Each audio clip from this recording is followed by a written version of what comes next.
policía debe tener el Registro Nacional de Turismo, que como ya habíamos dicho hace parte también del RUES, administrado por las cámaras. Importante, parágrafos 1 y 2. Estos requisitos podrán ser verificados por las autoridades de policía en cualquier momento, para lo cual éstas podrán ingresar por iniciativa propia a los lugares señalados, siempre que estén en desarrollo de sus actividades económicas. O sea, no es que van a entrar de noche cuando está cerrado el establecimiento y van a hacer la que eso no se vale. Es cuando está abierto, cuando estamos ejecutando la actividad. Pero subamos un poco, porque esto está atado, subamos un poquito por allá al 84, 85, no tanto. Más abajo. Acá. 85. Miren, el inciso segundo del 85 dice, primero, que las cámaras de comercio permiten el acceso en tiempo real a la administración municipal, distrital y a la Policía Nacional para que puedan consultar matrículas mercantiles registradas o modificadas. Es decir, que en la práctica, en aquellos municipios en donde la policía puede consultar esa información, ¿para qué se la va a exigir al empresario? ¿Para qué?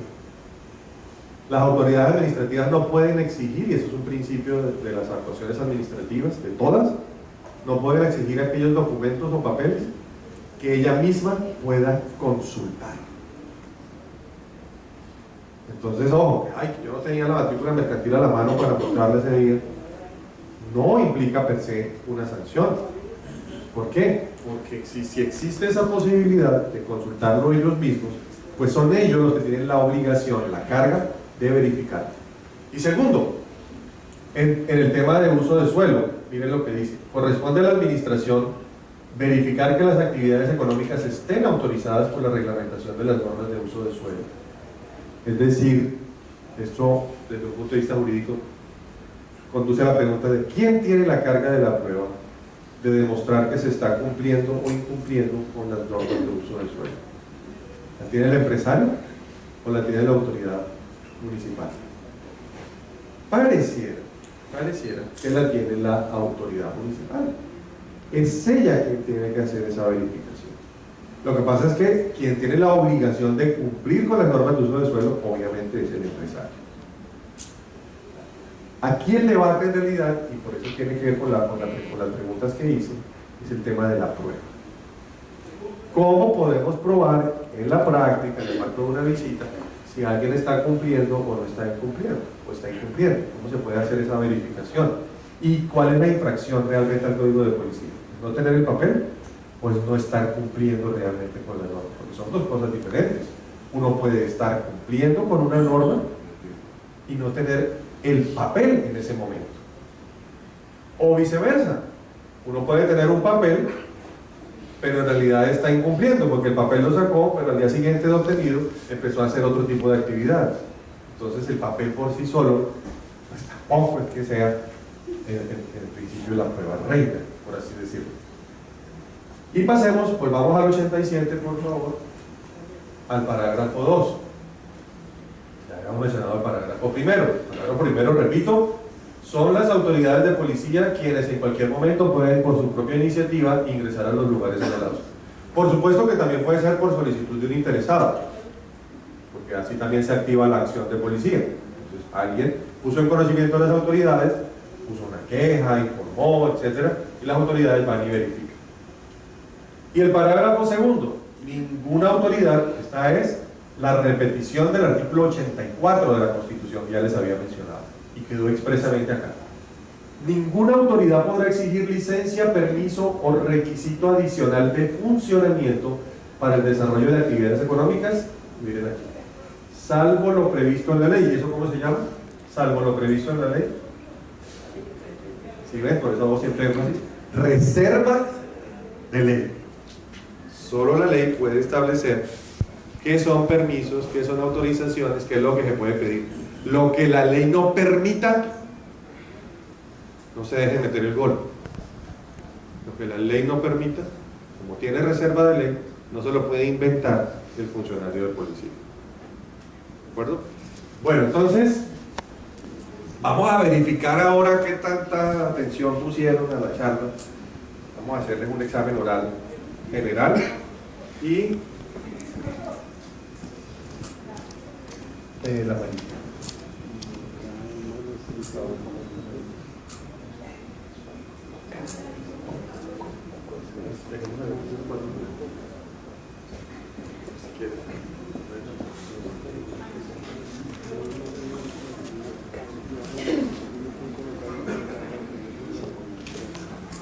¿Hay otro o este?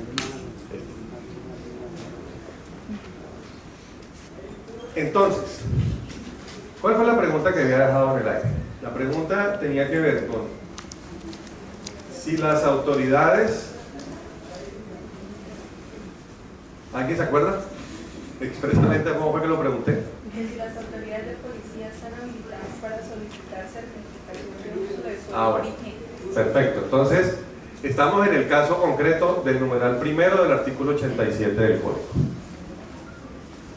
La norma dice, volvamos a mirar, por favor. El artículo 87, numeral primero, dice que quienes desarrollen actividades económicas, todas estas, deben cumplir previamente a la iniciación de la actividad con los siguientes requisitos. Las normas referentes, o sea, cumplir previamente con las normas referentes al uso del suelo. Entonces, en la práctica, ¿cómo nos pueden exigir el cumplimiento de ese requisito las autoridades? ¿Y cómo nosotros podemos tener la tranquilidad de que lo estamos cumpliendo? ¿Verdad? Ahí escucho sus posiciones, sus comentarios, sus observaciones. ¿Cómo resolverían ese punto? Sí, puede levantar la mano. ¿Se puede levantar la mano? O si no, pues yo hago así y le preguntamos a alguien a ver si espontáneamente.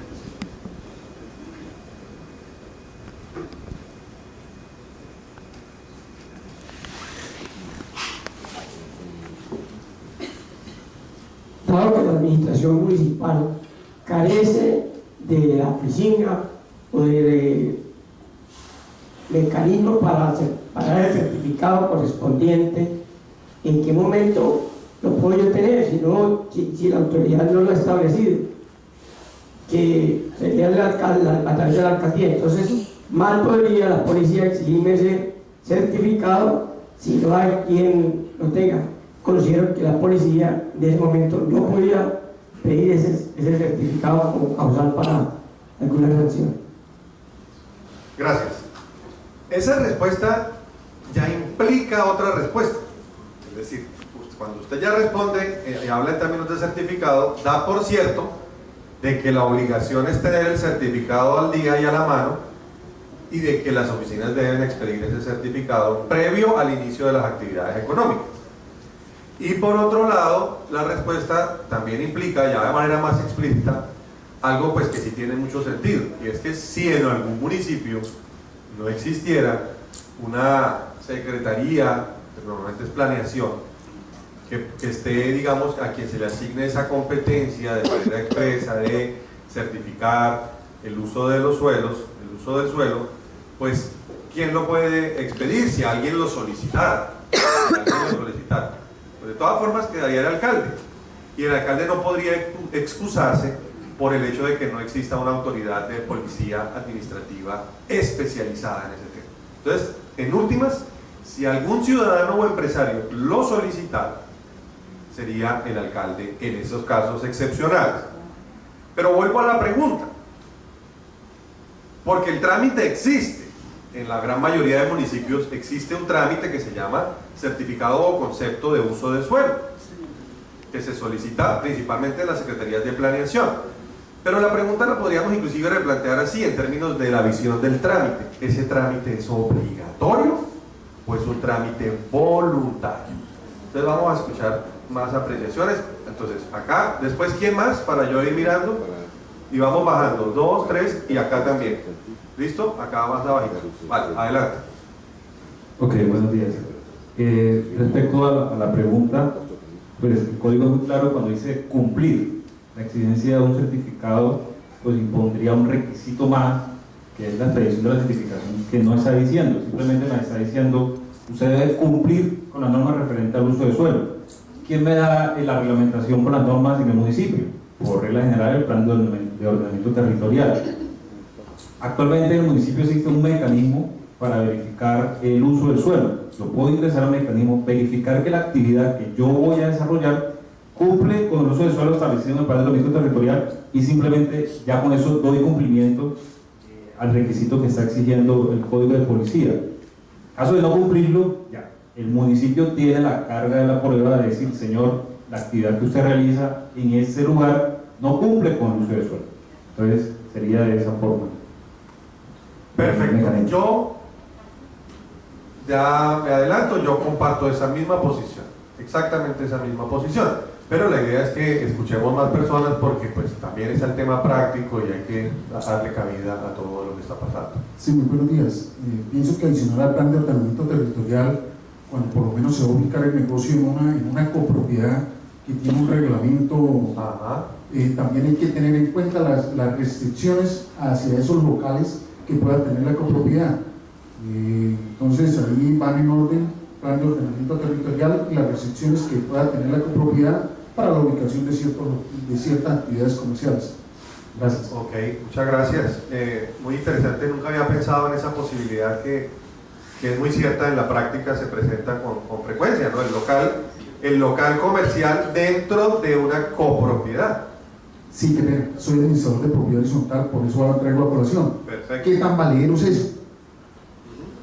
Bueno. Porque aunque esté reglamentado en las normas de la copropiedad y esté elevado una escritura pública, y así bajo esos parámetros se haya constituido la propiedad horizontal, en determinado momento se podría estar violando derechos fundamentales de las personas. Muy bien. La pregunta es muy buena, porque si uno piensa en las contravenciones o infracciones o conductas contrarias a la convivencia en el Código de Policía, hay que pensar en el poder de policía, como ya les dije. Y es el poder de policía el que puede crear cuáles son esas infracciones, que tienen reserva de ley también. Luego, si pensamos en el reglamento de propiedad horizontal, que es un documento privado, así consta en una escritura pública, los reglamentos de propiedad horizontal no son manifestación del poder de policía, porque los copropietarios no tienen poder de policía, ni principal, ni residual, ni subsidiario, tal como está definido por los códigos. Y adicionalmente, no son leyes de la República, digamos, que puedan imponer esas restricciones de policía. O sea, su naturaleza jurídica en principio no sería la naturaleza de una norma de policía. Eso no significa que no tengan carácter vinculante. Lo que pasa es que su carácter vinculante es de naturaleza privada, contractual, porque el reglamento de propiedad horizontal es un contrato, es un negocio jurídico. ¿Y quién tiene que cumplirlo? Las partes. Su incumplimiento sería un incumplimiento contractual que tiene su propio procedimiento para hacer valer y aplicar eventualmente las sanciones que puede prever el mismo reglamento. En esa medida, yo veo muy difícil que en la práctica las autoridades de policía tengan la obligación de incorporar dentro del análisis sobre uso de suelo las normas de origen contractual que vengan del reglamento de propiedad horizontal. Y no habría una violación del principio del non bis in idem, o sea, de no sancionar dos veces por el mismo hecho, si por ejemplo la copropiedad impone las sanciones por violación del reglamento y al mismo tiempo las autoridades de policía también llegan a imponer medidas en contra de ese mismo empresario. Ese es mi modo de ver las cosas sobre ese punto, y muchas gracias por la pregunta. Más abajo había... hacia adelante. Muy buenos días. Me asalta la siguiente pregunta, ¿no? Cuando mencionabas el certificado que piden los bomberos. En el caso, pues nosotros tenemos una institución educativa y ese certificado tiene una duración de un año. Un año, sí. ¿Hasta qué punto nos pueden sancionar por no cumplir si no está especificado como tal una ley? Es decir, no aparece, pero si no lo tenemos nos sancionan. Entonces quedamos ahí como entre la espada y la pared. Muy bien. Voy a buscar un par de normas que tengo por acá en otro archivo, porque no me acuerdo de los números, pero sí se les quiero dar esa información.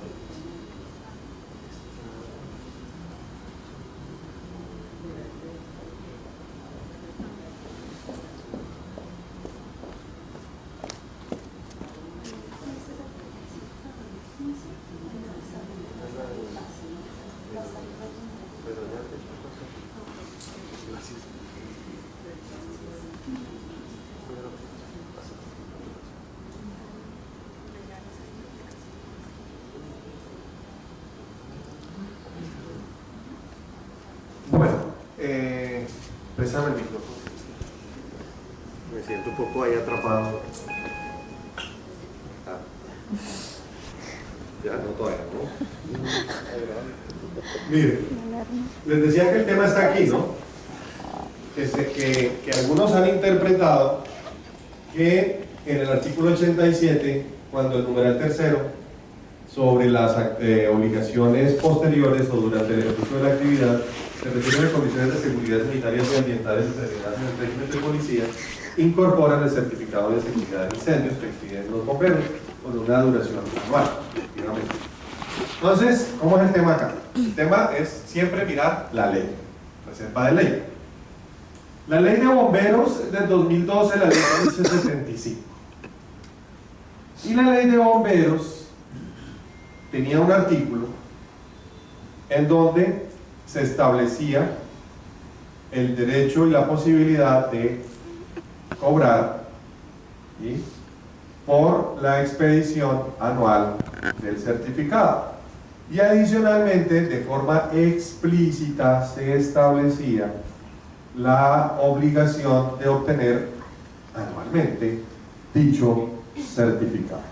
Entonces, los establecimientos de comercio abiertos al público deberán obtener anualmente el certificado de seguridad, le tenía el nombre completo, y luego más abajo decía: las autoridades, la Junta Nacional de Bomberos o los cuerpos de bomberos podrán fijar o fijarán las tarifas correspondientes al servicio de inspección y de emisión del anterior certificado.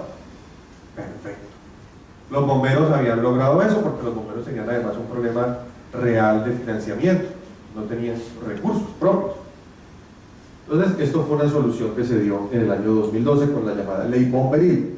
Pero en una reforma más reciente, que no sé por qué muchas personas no tienen presente, en el año 2016, 4 años después, viene la Ley 1796. Y la Ley 1796, yo no sé por qué, pero subrogó, modificó el contenido de la Ley 1575 en lo que tiene que ver con la exigibilidad explícita del certificado como requisito de funcionamiento, y derogó, o sea, suprimió de su contenido la posibilidad o el fundamento legal para el cobro de ese certificado. Si ustedes miran la versión actual, no recuerdo de memoria el número del artículo de la ley 1575. 42. 42, tienes razón, muy bien, gracias. Si ustedes miran la versión actual del 42 y la comparan, la versión actual es la modificada por la ley 1796 de 2016, y la comparan con la anterior, ustedes se dan cuenta que ya no aparece la obligación explícita de obtener ese certificado, ni aparece tampoco el fundamento legal para cobrar por él. Entonces, los bomberos y todos estamos en un lío, porque tenemos la incertidumbre, primero sobre la obligatoriedad del trámite, y segundo sobre la posibilidad de que nos cobren por eso. ¿Qué está pasando en la práctica? Hace 15 días tuve la posibilidad de acudir a un taller organizado por la Cámara de Comercio de Bogotá, la Alcaldía de Bogotá, el Ministerio de Comercio, FENALCO, justamente para abordar estos temas. Y en la práctica ocurre que Bogotá, por lo menos, tiene un acuerdo municipal, un acuerdo distrital, y en el acuerdo está regulada la obligatoriedad del trámite y la obligatoriedad del cobro, que por cierto no es que sea tan barato, porque en el caso de Bogotá se cobra el, yo no me acuerdo si es el 1, creo que es el 1% de lo que se paga por ICA anualmente por cada empresa. Entonces, claro, la empresa pequeña no le sale tan costoso, pero la empresa grande y la mediana. Por ejemplo, sé de una farmacia que tiene 12 establecimientos de comercio en Bogotá y el valor anual del certificado le salió en 38 millones más un salario mínimo por cada establecimiento de comercio, porque así es como está regulado en el acuerdo distrital de Bogotá. Eso es plata. A eso súmele todo lo demás cargas que tiene el empresario, además de la fiscalidad, para fiscalidad y demás arandelas de la formalización, cuesta mucha plata. Entonces, ¿cuál es el problema en la práctica? El problema es que esto tiene reserva de ley. Si la ley ya no habilita expresamente la obligatoriedad, porque no existe un permiso o una autorización previa que se llame certificado. O sea, existe el certificado, pero pareciera que se volvió voluntario, lo podrían interpretar algunos, y en eso me incluyo yo, porque la obligación es, como pasa con lo del uso del suelo, la obligación es cumplir con las condiciones de seguridad. No nos está diciendo que la obligación es tener el certificado. ¿Sí? Esto no ha dado lugar a jurisprudencia, esto no ha dado lugar ni siquiera a un concepto. Se está esperando que, por ejemplo, el Ministerio del Interior, quien es el superior jerárquico de la unidad administrativa de bomberos de Colombia, que a su vez es la que organiza a todos los bomberos, tanto públicos como voluntarios, o un régimen especial, emita un concepto para ponerse de acuerdo. Se espera también que, por ejemplo, el Departamento Administrativo de la Función Pública pueda expedir algún tipo de circular de instrucción para poder decir si realmente ese trámite es obligatorio o no, y si ese trámite se puede cobrar o no. ¿Por qué? Porque es que la obligatoriedad y la posibilidad de cobro, insisto, una vez más, tienen reserva de ley. Y si ya la ley que lo habilitaba ya quedó modificada y ya se cayó ese fundamento, no pasará lo mismo que con otros temas, en donde ya ha perdido el fundamento legal. ¿Qué tan exigible es, en el caso de Bogotá, ese acuerdo distrital? El acuerdo existe, es válido, ningún juez lo ha anulado.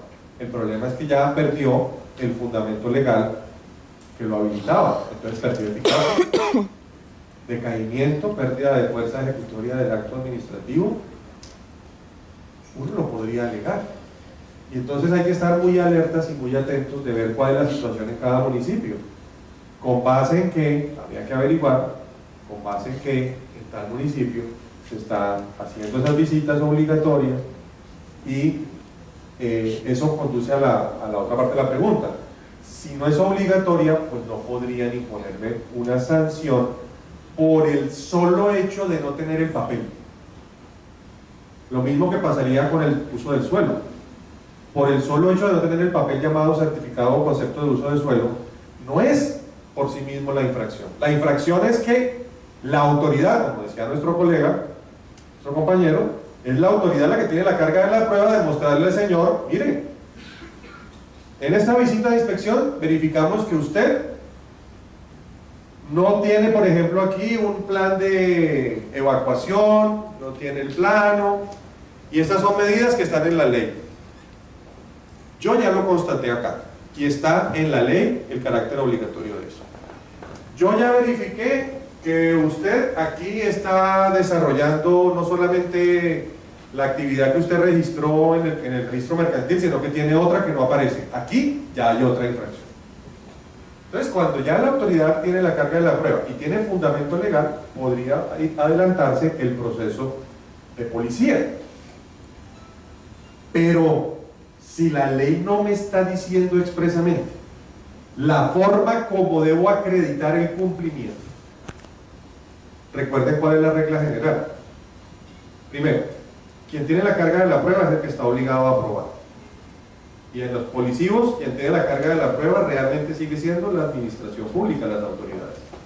Segundo, en materia probatoria, la regla general es la libertad probatoria. Y el mismo código tiene una disposición sobre pruebas, y el código enumera todas las pruebas que se deben tener en cuenta para los efectos de la aplicación y de los procedimientos de policía, y al final la deja abierta y dice todas las demás reconocidas en el Código General del Proceso. Luego, si no existe una solemnidad en donde la ley diga, como por ejemplo si pasa con ¿cuál fue? El de Saico y Asincro, en donde sí dice, deberá aportar, presentar, mantener vigente, esa ya es una prueba solemne, o sea, hay una solemnidad en donde solo se puede acreditar el cumplimiento de esa manera. Pero si la ley no lo deja, sino que lo deja abierto, estar cumpliendo con estas normas, estar cumpliendo con esta regulación, haber tomado esas medidas, la prueba es libre. De manera que si la prueba es libre y el permiso o el certificado como papel, como documento, no está expresamente señalado como única prueba, no deberían, a mi modo de ver, no deberían sancionar por esa sola razón. Amiga, respecto a la pregunta. Un momento le pasamos el micrófono. Bueno, yo entiendo un poco en ese sentido y tiene que ver con la pregunta que hiciste sobre el tema del uso del suelo. Ajá. Si bien es cierto, el uso del suelo no es un certificado, es un dictamen expedido por el curador, en caso donde hay curador, Secretaría de Planeación, en su defecto el alcalde. Al ser ese dictamen es expedido a fin de cuando yo voy a dar aplicación al decreto 1469 en lo que tiene que ver con licenciamiento de construcción. Adicional a eso, para funcionamiento de establecimientos de comercio, pero más allá, ese dictamen del que hablamos como uso de suelo es aquel documento que permite orientar frente a cómo organicé yo el territorio del cual estoy hablando. Es el planeamiento urbano de donde me encuentro. De ahí que no podrían sancionar a una persona que no tenga ese dictamen, ciertamente porque es un requisito necesario para un licenciamiento, más no para un funcionamiento. Bueno, sí, creo que es una claridad muy importante. En el marco de un procedimiento de licenciamiento, es una autorización, ¿sí?, se hace exigible, se hace indispensable como parte de ese trámite. Pero eso no significa que sea obligatorio como requisito del funcionamiento, el documento, repito, el documento. Lo que pasa es que, claro, en la práctica, ¿cómo hace uno para saber si está cumpliendo o no está cumpliendo? Pues si uno es muy diligente y quiere estar totalmente seguro, pues va y lo pide. Y aún así, créanme que eso tampoco es que lo exonere a usted de responsabilidad, porque me consta, como apoderado de personas que han sido sancionadas de grandes establecimientos de comercio, que a pesar de haber pedido ese dictamen, ese concepto de uso de suelos, resulta que se los expidieron mal o incompletos. Entonces la persona empezó a desarrollar una actividad, hizo una serie de inversiones y después van y le cierran el establecimiento. Y entonces uno dice, no, pues confianza legítima, porque yo, ¿qué más me puede pedir? Yo ya fui a la autoridad me dijo que sí, no había ningún problema. Y después me dicen, ay, qué pena señor, se nos olvidó ponerle una restricción. No, entonces fíjese que el mismo certificado ni siquiera vincula el principio a la administración. Tiene el mismo valor de un concepto en términos jurídicos. No es una norma. Entonces, si fuera un certificado sería una prueba irrefutable en principio, pero no es propiamente eso, no es propiamente un certificado. Y lo mismo pasa con el tema de los bomberos. Los bomberos mismos saben que eso tampoco es un certificado, eso es un concepto que ellos le dan para que la persona sepa y tenga como una tranquilidad adicional de que está cumpliendo con las normas, ¿sí? Y entonces, ¿qué pasa? Si no lo tengo, ¿me pueden sancionar? Realmente sigo pensando que no. ¿Por qué? Para que me puedan sancionar y tomar todas las medidas que trae el código, la autoridad de policía tendrá que demostrar en la visita que yo estoy incumpliendo. Y ahí sí, pues, ya la defensa será por otro lado, ¿sí? Entonces, ojo con eso. Esto lo había solucionado en vigencia de la ley 232, su decreto reglamentario del año 2008. A mi modo de ver, lo que nos falta para tener ya esa plena seguridad y certeza, y sobre todo para controlar un poco a nuestros amigos autoridades de policía pues que miran el código y de pronto no tienen, digamos, esa historia presente de cómo evolucionó el tema en vigencia de la ley 232. El decreto reglamentario sí aclaraba el tema y decía cómo es que se deben probar el cumplimiento de los requisitos, y ahí expresamente decía que allí donde el código, donde la ley no exija el documento expresamente, se puede probar de cualquier medio, y que adicionalmente quien tiene la carga de probar la violación o el incumplimiento es la autoridad. Doctor, sin salir de ese punto 3, de ese artículo 3, el certificado de sanidad emitido por la Supersalud, allí estamos en presencia de un certificado, pero fíjese que en el artículo 87 no es obligatorio, o sea, no es un requisito general, transversal, ni previo ni posterior al inicio de la actividad. Lo que pasa es que ahí nos toca integrar cuáles son las otras normas en materia sanitaria que exigen obtener previamente ese certificado para desarrollar esas actividades. ¿Y en cuáles pasa? ¿En cuáles cree usted que pasa? ¿En qué actividades hay que obtener ese tipo de certificados sanitarios? Entonces, en el marco de la ley 9 del 79, de la ley de salud pública, se han venido estableciendo varias resoluciones, principalmente del Ministerio de Salud, y luego implementadas a nivel territorial, sobre venta, consumo de alimentos, venta, consumo de medicamentos, dispositivos médicos. Claro, porque eso uno no puede tener ahí, o expendio o ¿cómo se llaman? Los que simplemente son de almacenamiento y depósito, por ejemplo, de víveres, de alimentos. Entonces, por ejemplo, con la carne, con los diferentes tipos de carne, pues obviamente ahí sí tienen que habilitarse previamente para poder desarrollar la actividad, ¿cierto? Hay, por ejemplo, conservar las medidas sanitarias, fitosanitarias, la cadena de frío y no sé qué más cosas técnicas, y ahí se meten varias autoridades. Puede ser el Ministerio de Salud, pueden ser las direcciones seccionales territoriales de salud, en algunos casos será el INVIMA, ¿no? Y el único de esos certificados sanitarios que expresamente aparece mencionado en el Código de Policía, yo no sé si lo mencioné, pero está aquí en ese conjunto de artículos que va del 83 al 87, se refiere única y exclusivamente a la prestación de servicios sexuales. Esa no tenía, digamos, en la reglamentación de salud y de salubridad, no tenía ninguna exigencia. Pero al día de hoy, como el objetivo del código es formalizar ese tipo de actividades, porque pues eso siempre fue una cosa que no tenía normas, no tenía regulación, una cosa muy en la oscuridad literalmente. Entonces, aquí el código dice, ojo, el único certificado que de manera general vamos a pedir aquí en materia sanitaria, que deberá expedir la autoridad sanitaria a nivel local, para efectos de actividades económicas de las que están en el código, es ese, servicios sexuales. Servicios sexuales sí necesita eso. Los demás, salvo las normas especiales de regulación, no existe ese criterio general y transversal, porque ahí sí nos tenemos que remitir única y exclusivamente a lo que está en el artículo 87, de manera expresa. Entonces, ya nos pasamos 5 minutos.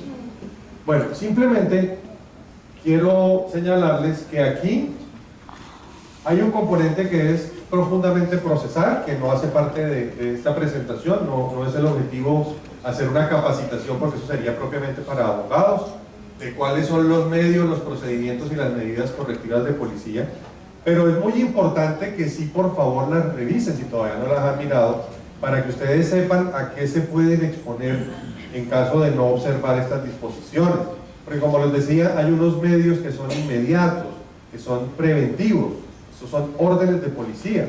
Entonces, una suspensión de actividad, y pues eso no es agradable para nadie, que le suspenda su actividad por un par de días mientras logra demostrar que efectivamente sí tiene el cumplimiento de todos los requisitos, y además sepan que en paralelo le van a remitir, por ejemplo, esos uniformados le van a remitir al inspector de policía para que inicie su proceso, además su proceso administrativo de policía. Los medios de defensa. Entonces, ¿qué hace uno? Porque uno no tiene el abogado ahí a la mano el día que llega la visita, ¿cierto? ¿Qué podemos hacer? Frente a cualquiera de esas medidas, tienen que informarle cuál es la medida que se va a proceder a aplicar y le tienen que dar la posibilidad de ejercer el derecho de defensa. Ustedes tienen que reivindicar el respeto del derecho de defensa so pena de nulidad de la actuación y de responsabilidad disciplinaria de la autoridad de policía que imponga esas medidas de manera unilateral sin permitir a la otra persona el derecho de defensa. Básicamente es el derecho a alegar, el derecho a patalear, pero también a aportar o pedir unas pruebas. Usted dice, pero es que mire, por el hecho de que yo no tenga aquí un concepto de uso de suelo, eso no se debe interpretar de esa manera. Usted tiene la obligación, o sea, hay que explicarle todo esto a la autoridad de policía. Y en la medida de lo posible, a pesar de que estos procedimientos son verbales, hay un tema práctico y es que tenemos que buscar la forma de dejar documentado eso que nosotros dijimos. Entonces ellos siempre van a suscribir unas actas de sus visitas en donde van a dejar constancia de todo. Es muy importante que en esas actas quede constancia igualmente de todo lo que usted manifestó, de que usted puso de presente a la autoridad sobre eso y que a pesar de eso, pues la autoridad persistió y tomó su medida. Porque es que si de eso no va a quedar constancia en ninguna parte, después ¿cómo hacemos? Después se vuelve el típico escenario, de la palabra de uno frente a la palabra del otro. Entonces hay que dejarlo que quede en esa constancia. En los casos más extremos, no me lo han preguntado, pero suelen preguntarlo, con esto cerramos. En los casos más extremos se inicia el procedimiento de policía, hay una orden, por ejemplo, las órdenes de suspensión inmediata de actividad, y por supuesto que se pueden causar perjuicios a la persona que es objeto de la medida. Uno tiene que seguir el procedimiento que establece el código. Entonces, si tiene dos instancias y si es un procedimiento, por ejemplo, verbal abreviado, entonces a usted le van a dar un comparendo para que usted comparezca en tal fecha ante tal inspector, y entonces allí se va a dejar una audiencia y en esa audiencia usted va a llevar sus pruebas, va a alegar y tal, y ahí se va a tomar la decisión y usted después podrá apelar y todo eso. Pero eso es lo que se llama el mecanismo ordinario, o sea, ¿dónde uno tiene que ir a pelear? Uno tiene que ir a pelear en los procedimientos de policía, en el verbal inmediato y en el verbal abreviado, en primera o en segunda instancia. Bueno, pero hay casos en donde si uno logra advertir que hay una violación de un derecho fundamental, que la violación al debido proceso en materia policiva fue evidente y que le están causando un perjuicio grave, que usted no puede aguantar más días con eso cerrado porque se va a quebrar, uno podría considerar que se podría intentar inclusive la famosísima acción de tutela, que no es que me guste promover porque la gente tiende a abusar del mecanismo, pero hay casos en donde sí se justifica. Pero no la tutela como un mecanismo principal, sino la tutela como un mecanismo transitorio para evitar un perjuicio irremediable. O sea, es una tutela muy particular, muy específica, que en la práctica no necesariamente está al alcance de cualquier ciudadano, sino que toca asesorarse de la Defensoría del Pueblo, o de las personerías, o de un abogado de confianza, etc. Pero pensaría que en los casos más graves y más extremos, donde usted vea que usted ya no puede aguantar, porque de aquí a que le resuelvan el proceso de policía, usted ya, su actividad económica quedó acabada, de pronto podría explorarse esa vía alternativa.